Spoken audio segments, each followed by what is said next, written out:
Hello. చెప్పవా. నాకు అసలు మెంటల్ వచ్చేస్తుంది అసలు నాకు. ఎవడన్నా ఏమన్నా అన్నాడా మెల్ల ఇరిసేతాను వచ్చి కష్టాలు చేయకే. ఇప్పుడు నేను ఊళ్ళో ఉన్నప్పుడు హైదరాబాద్ వెళ్ళక ముందు 4-3 షాపులో ఖాతాలు పెట్టాను, సిగరెట్ షాపులు. నేను రోజుకు ఒక సిగరెట్ 2 సిగరెట్లు తాగి నువ్వు పెట్లు తాగేవాడివి. ఇప్పుడు ఏమో 15,000 అయింది బిల్లు. వాళ్ళేమో నాకు ఫోన్ చేసి ఈ నెలలో డబ్బులు కట్టకపోతే మీ ఇంటికి వచ్చేస్తామో మీ ఇంట్లో వాళ్ళతో చెప్తామో అంటున్నారు. నేను నెంబర్ ఇస్తే మీ ఇంటికి రాకపోతే మా ఇంటికి వస్తారా మరి?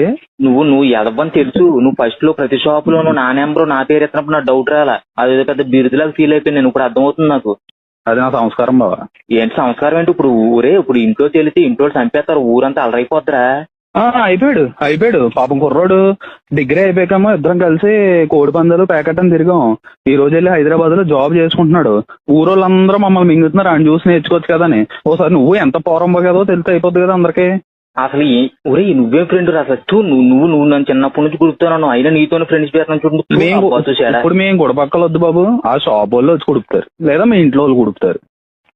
నువ్వు ఖచ్చితంగా నువ్వు సత్తావు. నువ్వు సచ్చినప్పుడే సుఖంగా ఉంటారా? నువ్వు సత్తే నీ దినంలో భోజనం నేనే పెడతాను. అవసరం 1 ఎకరం పొలం అమ్మేసి నీ దినం భోజనం నేనే పెడతాను. గులాబ్ జామ్ అటు భోజనాలు నీ గుర్తులో పెడతాను. అది నీకు ఉందా? నీకు